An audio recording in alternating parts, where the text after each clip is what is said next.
¿cómo estás? Hoy vamos a hablar de la esquizofrenia, el cual es un trastorno para pensar, sentir y comportarte lúcidamente. Estas manifestaciones pueden variar de persona a persona, obviamente, y hay algunas características que hay que reconocer en este trastorno. Por ejemplo, suelen tener pensamientos o experiencias desligadas, desorganizadas, aislamiento social. Puede haber algunas personas que son agresivas, también existen manifestaciones de delirios, de amnesia, de confusión, y las causas pueden variar de acuerdo también a cada persona. Pueden ser por factores genéticos, por situaciones idiopáticas, es decir, que no se sabe la causa o es desconocida. También puede ser por cuestiones ambientales o la mezcla de algunos de estos factores, tanto genéticos como ambientales. Regularmente lo que sucede es que hay una alteración química del cerebro y obviamente también de su estructura. Esto conlleva pues a este agravamiento de los padecimientos. Ahora, el tratamiento que tienen estas personas particularmente puede ser con base en medicamentos, en psicoterapias, en cuidados especiales como rehabilitaciones, que prácticamente son pues de toda la vida. Es decir, estos tratamientos son muy largos, ¿no? Duran prácticamente toda la vida del paciente hasta ver pues ya resultados o una mejoría palpable. Y bueno, estas son las características de la esquizofrenia. Me dio gusto saludarte. Hasta pronto.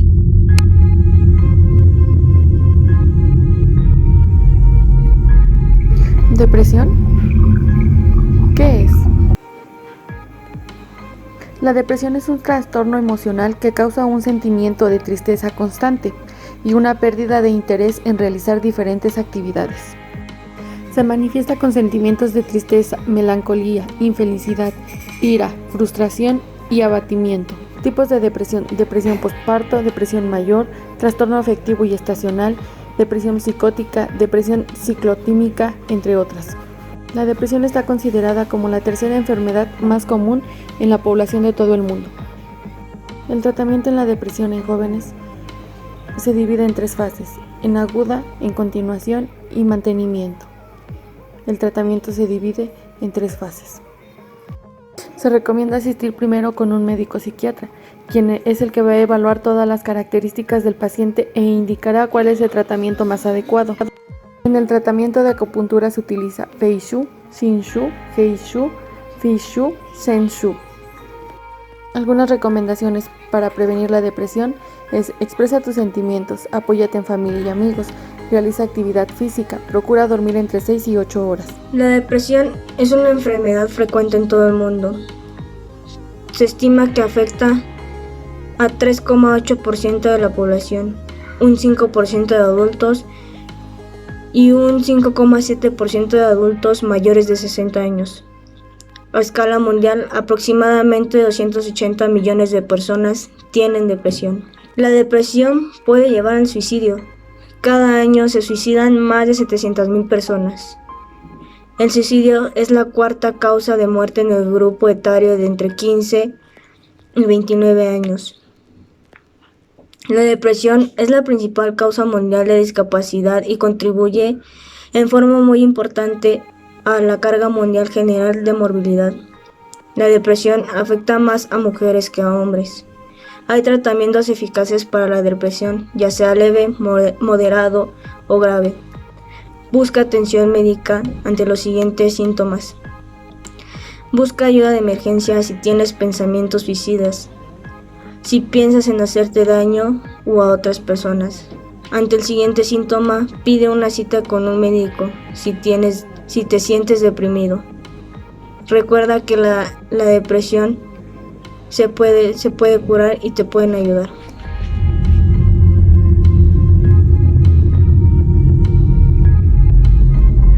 Bulimia. ¿Qué es es la bulimia? La bulimia es un trastorno de la alimentación de origen neurótico que se caracteriza por periodos en comer compulsivamente, seguidos de otros de culpabilidad y malestar con provocación del vómito. Se observa generalmente en mujeres jóvenes. La bulimia es una enfermedad con gran predominancia femenina, ya que afecta a unas 9 mujeres por cada varón y suele aparecer entre los 16 a los 20 años.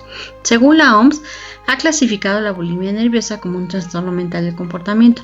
La mentalidad por el temor a engordar y la falta de autocontrol sobre la alimentación hace que los sentimientos y pensamientos determinen un estado anímico mental que acaba en procesos depresivos.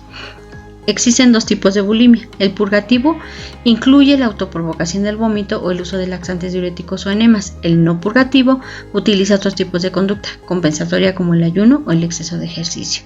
La consecuencia de la bulimia es una enfermedad que nada tiene que ver con un capricho. Los pacientes suelen tener la autoestima baja, dificultad en las relaciones interpersonales, inestabilidad, traumas, sentimientos de vacío. Los síntomas de los bulímicos tratan de ocultar las conductas de purga, por lo que la enfermedad suele pasar desapercibida durante mucho tiempo al no presentar reducciones de peso tan grandes como lo hace la anorexia. Consecuencias clínicas: arritmias que pueden desembocar infartos, deshidratación, intestino irritable, reflujo gastroesofágico, hernia hiatal, desgaste dental, pancreatitis, entre otros. Los signos de alarma son muy importantes detectarlos a tiempo para poder ayudar y apoyar a nuestro familiar. Uno de los signos de alarma son ir al baño inmediatamente después de comer, evitar comer con familiares y los cambios de carácter son muy importantes. En la medicina tradicional china, la bulimia se origina en una alteración del movimiento de la tierra, pero especialmente en la entidad visceral y también del corazón, del Chen.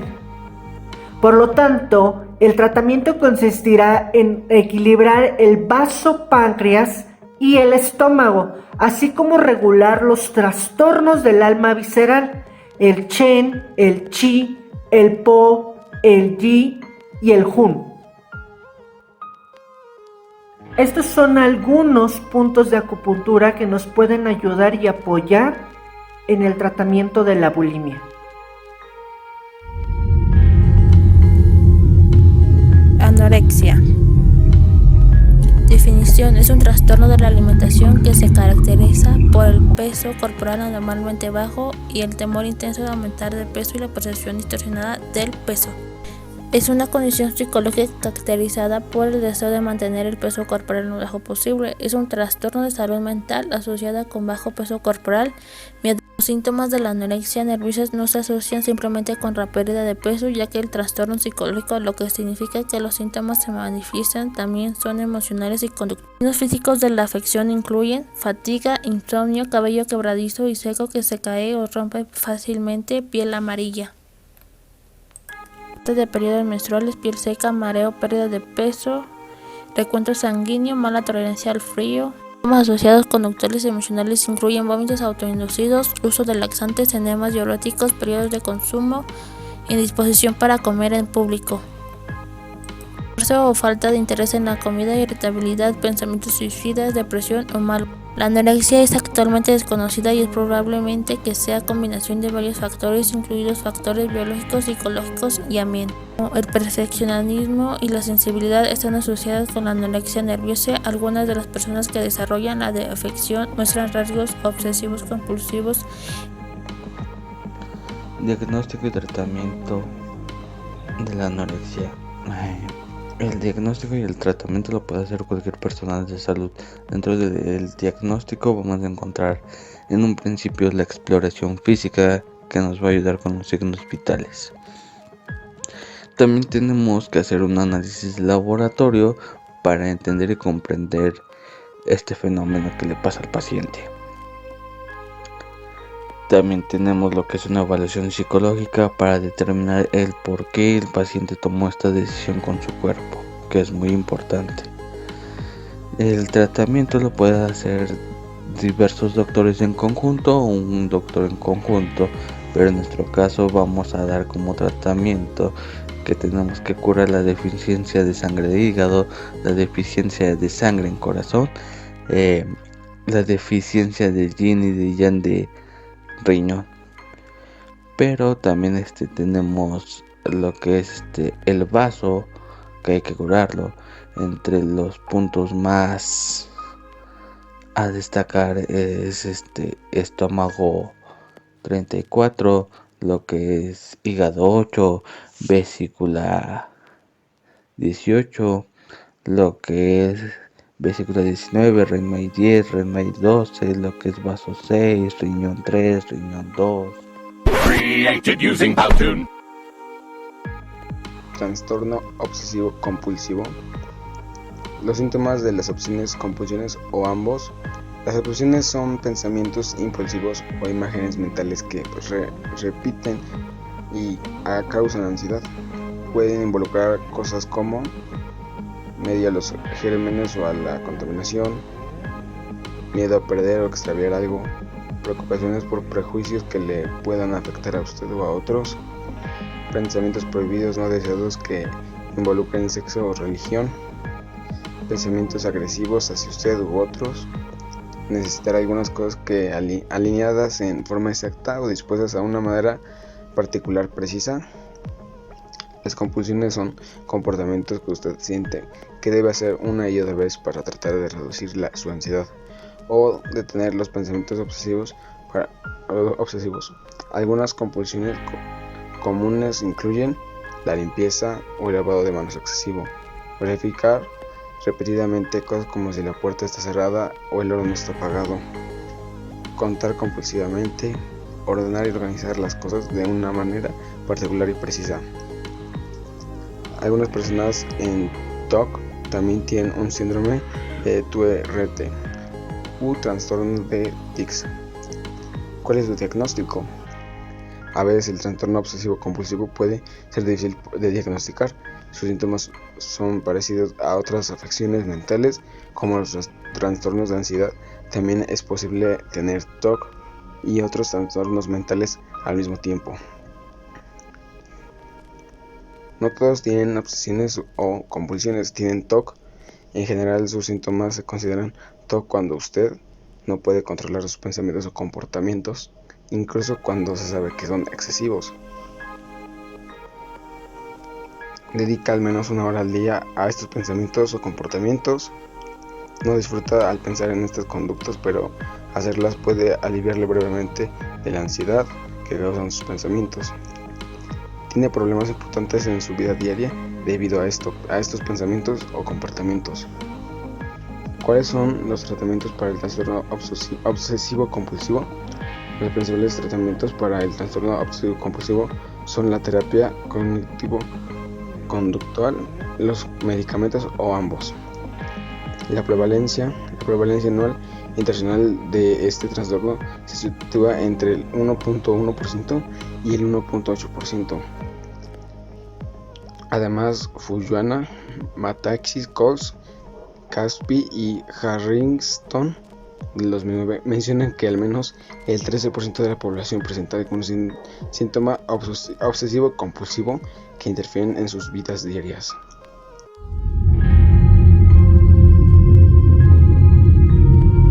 El trastorno bipolar es un trastorno mental grave y recurrente que se caracteriza por fluctuaciones patológicas del estado de ánimo. Las fases de la enfermedad incluyen episodios hipomaníacos, maníacos y depresivos, y según la 4ª edición del Manual Diagnóstico Estadístico, los trastornos de ánimo se dividen en depresivos y bipolares. Los bipolares se clasifican en trastorno bipolar tipo 1, trastorno bipolar tipo 2, trastornos ciclotímicos y trastornos no especificados. Entre las complicaciones que son frecuentes en el trastorno bipolar se encuentra el desarrollo de síntomas psicóticos, de episodios de ciclación rápida, de agresividad y, la más grave de todas, el suicidio. La causa primaria del trastorno bipolar es biológica, pero también influyen distintos factores psicosociales que pueden actuar como desencadenantes. A pesar de presentarse en edades tempranas, el abordaje terapéutico suele comenzar en edad adulta, teniendo en cuenta el periodo de tiempo existente entre la aparición de los síntomas y el establecimiento del diagnóstico. El tratamiento para trastorno bipolar va desde terapia familiar, cognitivo-conductual, psicoterapia o algún grupo de apoyo complementado con medicamentos antiepilépticos, antipsicóticos o algunos inhibidores. Asimismo, se puede complementar con acupuntura. Intentos suicidas. La Organización Mundial de la Salud, OMS, informa que aproximadamente 1 millón de personas murieron de suicidio en el año 2000. Definiciones. Como toda conducta humana, es decidido por el hombre como resultado de su percepción individual de la realidad contextual con que se vincula. Se dinamiza por acontecimientos a los que el individuo se enfrenta generando estrés, intolerante o humillante que provoca impulsividad, frustración y angustia. Se ha considerado que el suicida pretende acabar con el sufrimiento y agobio psíquico más que con la propia vida. En la adolescencia es un periodo crítico en donde se viven conflictos propios biológicos y psicológicos vividos como estresantes. Factores de riesgo. El intento suicida emerge como una respuesta cultural a situaciones específicas. Se da por la confrontación con los padres. Hay múltiples factores de riesgo, como son patologías psiquiátricas, como son desórdenes conductuales, depresivos y abuso de sustancia. Factores psicológicos, como impulsividad, desesperanza y baja autoestima. Factores ambientales. Se incluyen contextos familiares, entorno escolar y eventos de maltrato. Signos y síntomas. La cognición compartida de los signos y síntomas del intento de suicidio prohíbe dar salida a los sentimientos negativos hacia personas con jerarquía e importancia emocional, como son los padres. Sus síntomas son depresión, tristeza, apartarse, sentirse solos, callados, agresivos, no querer hablar, no salir, no querer hacer nada, ni comer. Por último, pasemos al tratamiento. Dentro del tratamiento está la terapia cognitiva conductual, TCC, que nos es eficaz para aquellas personas con trastornos de personalidad con descontrol de impulsos.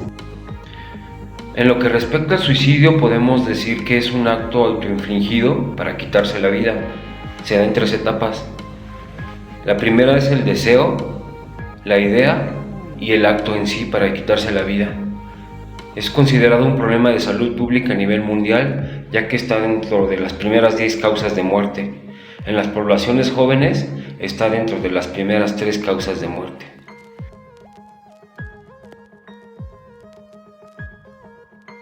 Hola, nosotros vamos a hablar sobre la depresión, nos vamos a enfocar un poquito más en ese tema y vamos a preguntarle a un personal de salud, el cual va a ser un psicólogo, para tener un poco más de referencias y tener un poco más de información certera, en el cual mis siguientes compañeros van a preguntar y van a hacer preguntas y nosotros vamos a introducirlos un poquito más a este tema, el cual se trata sobre el no estar conforme contigo mismo, tener pensamientos suicidas y cosas así, lo cual ahorita el personal de salud nos va a decir un poquito más sobre esa información y nos las va a confirmar, lo cual para que no tengamos ninguna duda y esté un poco más certera la información.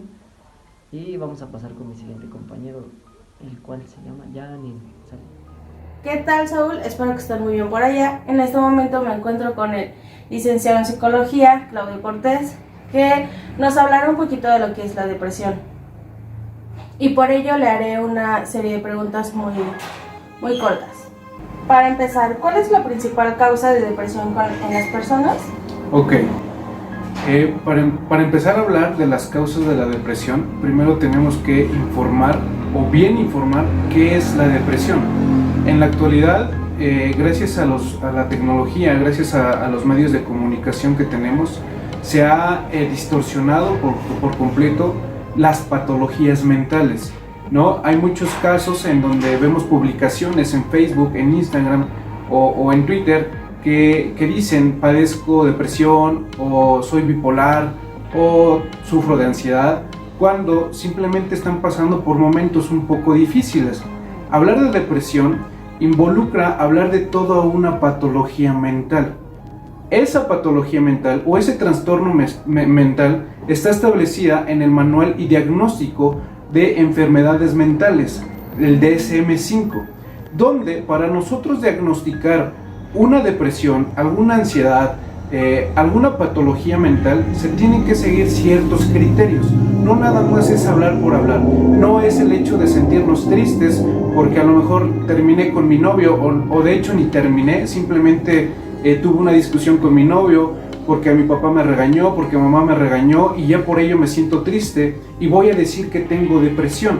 No, la depresión conlleva una serie de síntomas muy prolongados, síntomas tanto cognitivos. Tenemos que mencionar que hablar de cognición tiene que ver totalmente con las funciones cerebrales, tiene que ver con síntomas fisiológicos, ¿sale? La manera de cómo nos vemos aparentemente, síntomas emocionales, estados de ánimo que están por los suelos, ¿sale? Y síntomas en cuestiones de comportamiento. Todo eso involucra lo que es la depresión. Tenemos que recalcar que la depresión es esta parte de sensación de tristeza en su máxima expresión y sentimientos de inferioridad, sentimientos de culpabilidad. Ya no hay interés por hacer las cosas. Pero repito, para eso, para que nosotros tengamos un diagnóstico, primero tenemos que evaluar y checar ciertos criterios que nos lleven precisamente a lo que es una patología, en este caso depresión. Ahora, hay bastantes trastornos depresivos, ¿sale? Está el trastorno depresivo inducido por una sustancia, en muchos de los casos es el alcohol. Está el trastorno depresivo inducido por un fármaco, ¿sale? Está el trastorno depresivo premenstrual. Esto es cierto y está avalado por el DSM-5. Existen esos tipos, pero por lo general se habla de trastorno depresivo mayor. Eso es hablar en general. El trastorno depresivo mayor presenta desinterés, tristeza, melancolía en profundidad, no solamente en ratos. Precisamente para que se diagnostique esta situación, deben de pasar al menos 2 semanas con el mismo comportamiento para que se otorgue esa clasificación. Y más que pase ese periodo de tiempo, se tienen que evaluar los criterios. Al menos debe de aparecer 5 criterios en el comportamiento de manera diaria durante al menos 2 semanas. Si en esas 2 semanas el sujeto persiste con ese comportamiento, a lo mejor desinterés, a lo mejor apatía, aislamiento, entonces ya es un foco de atención, ya es un foco rojo. Esto obviamente no se diagnostica así nada más a la y se va, no. Para eso hay especialistas, para eso hay trabajadores en cuestión de la salud mental, ¿sale? ¿Hay un desinterés? Sí. Muchas veces la depresión es camuflajeada, trabaja por debajo de la mesa, por debajo del agua, dijéramos coloquialmente. ¿Por qué? Porque puede que nosotros tengamos la obligación o la necesidad de tender la cama y la hagamos, pero ya no hay un interés. Simplemente es la inercia, es el momento de hacerlo. No nos importa si se ve bien el cuarto, no nos importa nada. Simplemente estamos actuando por inercia. Otro ejemplo de cómo podemos o de cómo se puede manifestar la depresión es cuando, por ejemplo, llegamos del trabajo, llegamos de la escuela y anteriormente mamá o papá hacía la comida, nuestra comida favorita, y nos llenaba. Habíamos tenido a lo mejor un mal día y nos llenaba a comer ese platillo. Nos extasiaba tanto que nos alegraba el día. Cuando hay depresión, puede que sí terminemos el platillo, pero ya no hay nada. Ya no hay placer, ya no hay satisfacción, ni siquiera hay alegría, ya no hay emociones presentes. Todo es inercia cuando se habla de depresión. Ahora, eso es a grosso modo lo que es la depresión. Para eso se tiene que hacer concientización y no normalizar el hecho de que digamos que estamos depresivos o que estamos en depresión. Hablar de depresión, como lo dije en un principio, involucra más aspectos, más factores. Es meternos a un manual y checar los criterios paso por paso y también ver el periodo.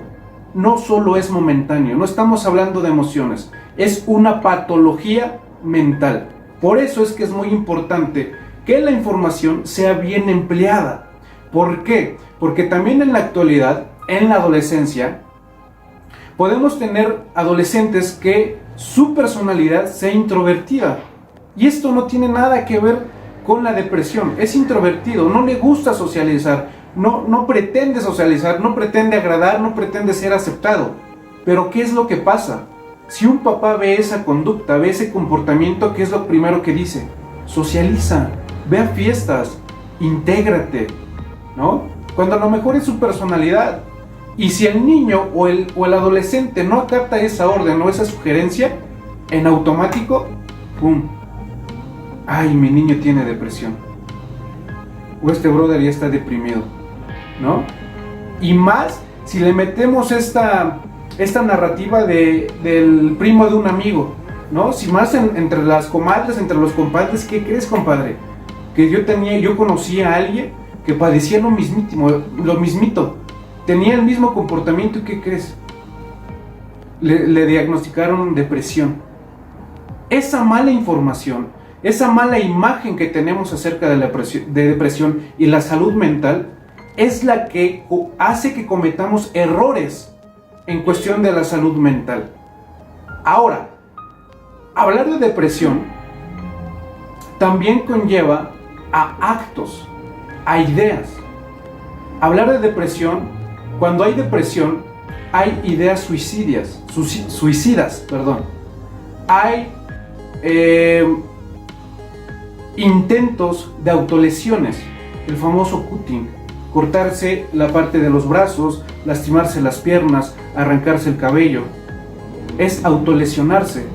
Hay también intentos de suicidio. En la actualidad, el suicidio está totalmente enraigado o encadenado a esta parte de la depresión. ¿Por qué? Porque no se atiende, precisamente por la desinformación. ¿Por qué? Porque a lo mejor el adolescente está pasando por un episodio depresivo y ¿qué decimos? Ya se le va a pasar. Mañana ya está bien. Y no es cierto.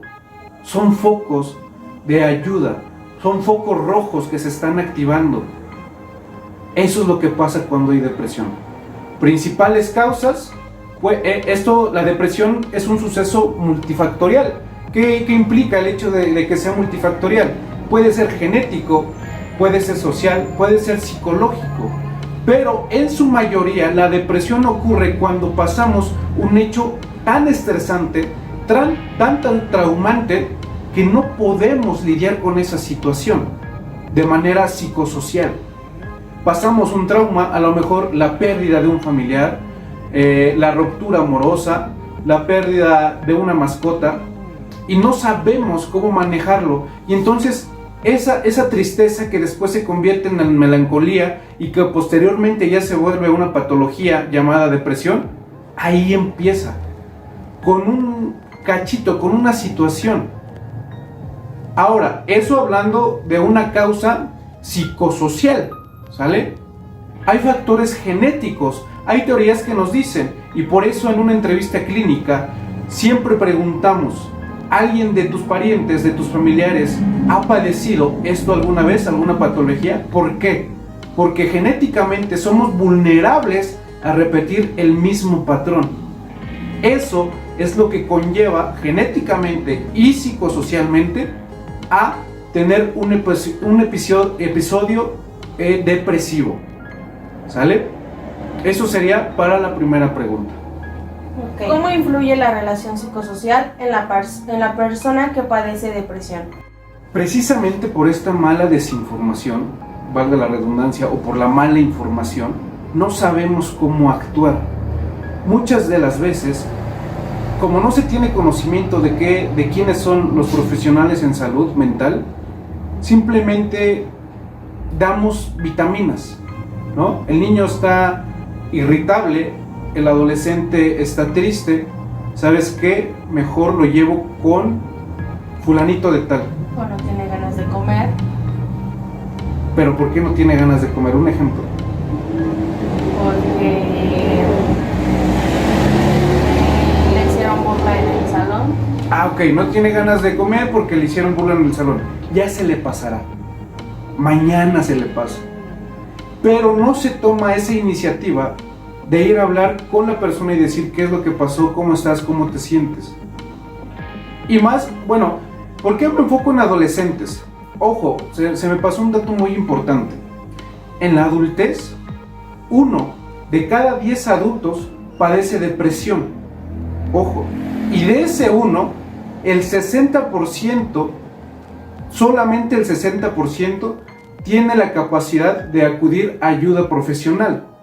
Pero eso en la adultez. Ahora, vámonos en la adolescencia, que es la adolescencia y juventud, que es la población que más abarca, la población que más hay, por así decirlo, ¿sale? Estamos llenos de adolescentes y jóvenes. ¿Qué es lo que pasa? Como el adolescente no conoce, y se supone que los papás sí, siempre los papás van a tomar esta iniciativa de después lo vemos, o ya se le pasará, vuelvo a abrir un punto, ya se le pasará, o está en la edad de la punzada y por eso es así, mañana va a estar riendo. Pero si el cuadro se mantiene, entonces ya hay alerta. ¿Cómo influye la sociedad aquí? Primero que nada, y esto también está muy mal parado, muy mal en la sociedad. ¿Qué es lo que va a hacer la sociedad? Lo va a excluir. Si tenemos un adolescente, un adulto o un niño con depresión, ¿qué es lo que hace la sociedad? ¿Sabes qué? No me estás funcionando, no me estás aportando, entonces hazte para allá. Y obviamente esa hostilidad, ese rechazo, esa marginación, obviamente le va a causar más estragos a la persona que lo está padeciendo. Porque no estamos preparados como sociedad a afrontar enfermedades mentales. Se está hablando mucho de inclusión y qué bueno. Pero en la actualidad, el tema de salud mental está por los suelos. Estaba teniendo un momento de apogeo con esto de la pandemia, pero se ha vuelto a aplacar. Como sociedad no tenemos ni los argumentos, ni los sustentos, ni guías prácticas para trabajar con personas que tengan alguna patología mental. Simplemente no hay investigación. Carecemos de conocimiento, de información en esas situaciones. Por eso es necesario que esta información, que la información que hay en los libros, que la información que les están generando a ustedes, la compartan, precisamente para saber cómo actuar en determinados casos. Así es como la sociedad, de entrada, va a repercutir en el individuo. Ahora, eso digamos que es una desventaja. Por el otro lado, ya hablando en tema familiar, si en algún momento hay un diagnóstico como tal, la familia lo primero que va a hacer es sobreproteger. Precisamente porque no conocemos cómo tratar. Porque va a pensar la familia, en este caso los papás, que han cometido un error, porque no le pusieron atención, porque no dialogaron, por lo que ustedes quieran. Pero lo primero que van a hacer es sobreproteger. ¿Qué es lo que quieres? ¿Qué te pasa? ¿A dónde te llevo? ¿A dónde voy? Y tampoco es la mejor manera. Por eso es necesario, y vuelvo a repetir, y no voy a quitar el dedo del renglón, compartir conocimiento, información respecto a lo que es la salud mental. ¿Por qué? Porque la sociedad, en el momento en que ve algo malo en una persona, lo primero que hace es hazte para allá. ¿Por qué? Porque me estás perjudicando. ¿Por qué? Porque no me estás aportando nada. Porque no me estás siendo funcional. Por parte de los papás, puede que haya sobreprotección. Puede.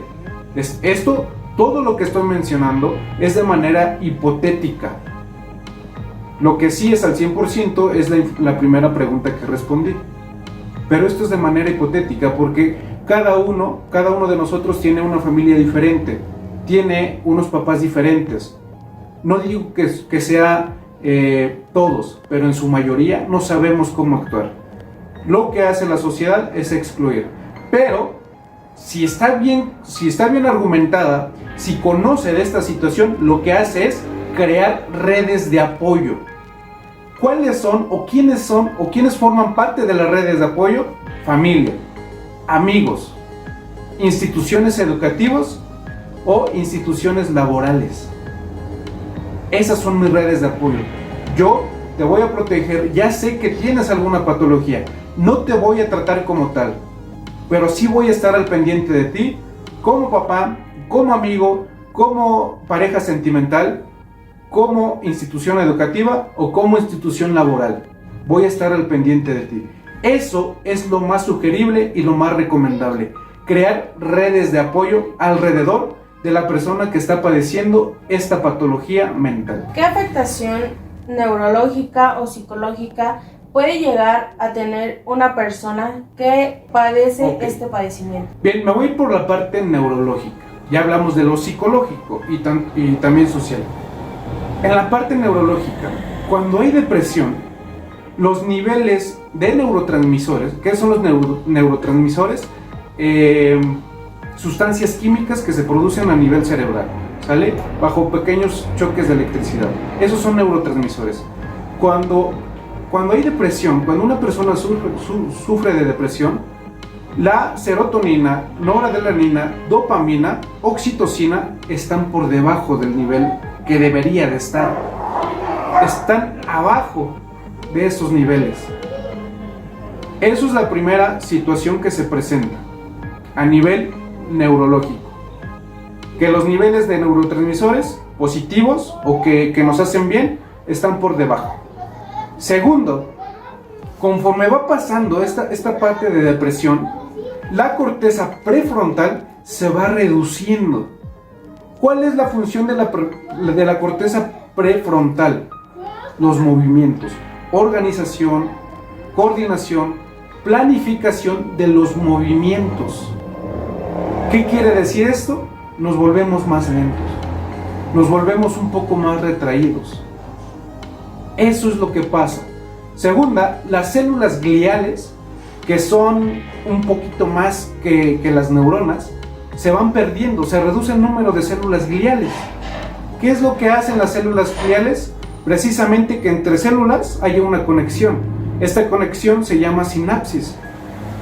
A menos células gliales, menos sinapsis, menos capacidad de reacción. Un ejemplo, me avientan una pelota, puede que la pelota ya esté en el suelo y yo apenas estoy reaccionando. Es un ejemplo muy banal, pero así es como funciona neurológicamente o cómo afecta neurológicamente la depresión. También en cuestión de cognición, recordemos que son funciones cerebrales, ya no hay atención, la capacidad de memoria se reduce, el lenguaje cambia, no es el mismo tono de voz, se vuelve más suave, balbuceos. En sí, todo el organismo, desde la parte neurológica, se vuelve lento. Ya no hay mucha coordinación, ya no hay mucha rapidez, eficacia en los movimientos. Sí hay coordinación, sí, porque eso lo vamos adquiriendo desde niños, con el paso del tiempo, la coordinación motriz, pero los movimientos se vuelven lentos, la atención ya no está, la memoria se reduce. Eso es lo que pasa a nivel neurológico cuando existe una patología.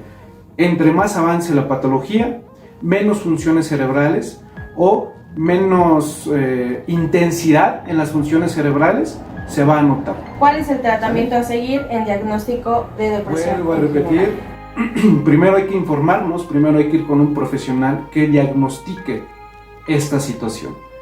No es a ojo de buen cubero, no es porque el primo de un amigo me dijo, no es porque nada. Se tiene que acudir con un profesional en cuestión de salud mental para hacer un diagnóstico de depresión o cualquier patología. ¿Sale? Segunda, tratamiento. Están los antidepresivos. Cuando visitamos a un psiquiatra, que son los únicos que tienen esta capacidad de recetar fármacos o medicamentos, lo que le van a dar a la persona que padece depresión van a ser antidepresivos. ¿Qué es lo que hacen los antidepresivos? No van a subir los niveles de serotonina, noradrenalina o oxitocina, neurotransmisores, no. Como esos neurotransmisores están por debajo, lo único que va a hacer el antidepresivo es mantenerlos estables, más no subirlos. No son estimulantes, que quede claro, no son estimulantes. Simplemente van a equilibrar los neurotransmisores, tanto positivos como negativos. Eso es lo que hace. Eso es lo que hace un antidepresivo, equilibrar. No sube, simplemente equilibra. Pero una gran desventaja que tienen los antidepresivos es que el efecto de un antidepresivo empieza semanas después de haberlo consumido por primera vez. ¿Me explico? O sea, el efecto de los antidepresivos van a pasar mucho después que cuando empecemos el tratamiento. Eso es una desventaja en la actualidad. Pero también en la actualidad ya se está trabajando para que precisamente estos fármacos, estos antidepresivos, tengan mucho más eficacia, trabajen mucho más rápido en el organismo. Puede haber efectos secundarios, migraña, va a haber ocasiones en que el sistema digestivo no aguante el fármaco y puede provocar úlceras, mejor conocidos como gastritis. Esos son los efectos secundarios. Ahora, por otro lado, está la terapia o farmacoterapia. ¿Qué implica esto? Terapia psicológica. Que de la mano vayan los fármacos, es decir, los antidepresivos, con terapia psicológica. Puede ser terapia cognitiva, terapia conductual. Esos son las dos, ¿cómo me preguntaste? Las dos alternativas. Ajá. En cuestión del tratamiento. Una son los antidepresivos, dos son la farmacoterapia, es decir, fármacos acompañados de una terapia, y por último, la terapia cognitivo-conductual. Ojo, cabe mencionar que la terapia cognitivo-conductual se refiere totalmente a la conducta. Esta terapia se enfoca básicamente en estímulo-respuesta. A un estímulo es qué estímulo me va a generar cierta respuesta. Dependiendo de esa respuesta, yo voy a generar una recompensa, ya sea positiva o negativa. Recompensa positiva, premio. Recompensa negativa, un castigo. Así es como funciona esa terapia. Tiene mucho más eficacia esa terapia, la última terapia que mencioné, pero es más larga. Estamos hablando de alrededor de 16 semanas para que la eficacia se vuelva un 86%. La gran ventaja de una terapia cognitivo-conductual es que va a reducir el número de recaídas. Por el lado contrario, por ejemplo, por el otro lado, en cuestión de antidepresivos, cuando un psiquiatra ya nos receta algún fármaco, en su mayoría es de por vida. No se puede suspender. O si es que se suspende, se reinicia totalmente el tratamiento. Y acá, con la terapia cognitivo-conductual, que ya les expliqué más o menos cómo funciona, tiene una eficacia del 86%. Pero es un proceso largo, arduo. Estamos hablando de aproximadamente 16 semanas. ¿Puede alargarse o puede ser más? Puede alargarse. De hecho, un tratamiento psicológico estable, y esto dependiendo del enfoque, de cajón dura 3 años. Pero ojo, no se espanten. ¿Por qué? Porque muchas de las veces, dentro de estos 3 años, se visita al psicólogo una vez al mes, que viene siendo 12 veces al año. Pero es cuando ya hay un control, cuando ya hay un establecimiento en cuestión de emociones, alguna patología o anomalía emocional. Okay. Muchas gracias, licenciado. Esto sería todo de nuestra parte. ¿Algún comentario más que quiera agregar? Sí. Tenemos que emplear el conocimiento o la expectativa, la idea que se tiene acerca de la salud mental. No podemos solos. Cada vez que estemos pasando por una situación adversa, por una situación difícil, y las emociones estén en un arriba abajo, en un vaivén de izquierda a derecha, y tenemos esa facultad de decir sí puedo, en realidad no podemos solos. Tenemos que acudir a ayuda profesional o a nuestras redes de apoyo, ¿Quiénes son redes de apoyo? Ya lo había mencionado, papás, amigos, pareja, quien sea. Pero en cuestión de salud mental tenemos que ampliar el panorama. En México ocupamos uno de los primeros lugares en donde la salud mental no tiene tanta importancia. Pero se sabe que la salud mental, que estar bien de las emociones, que tener una inteligencia emocional, nos ayuda a ser más productivos, generamos más. Por eso es que en las empresas existen recursos humanos. ¿Por qué? Para que haya un equilibrio, para que haya una mediación, para que haya negociaciones. Así mismo funciona nuestra psique, nuestra salud mental, a través de negocios, a través de tratos. Pero cuando no existe eso, siempre va a haber un desequilibrio emocional.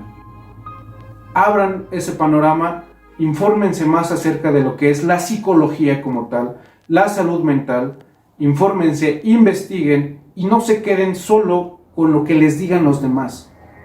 Sean ustedes generadores de conocimiento y siempre vayan un paso más en todo lo que sea. Muchas gracias. Gracias, licenciado. Espero que esté muy bien. Es todo.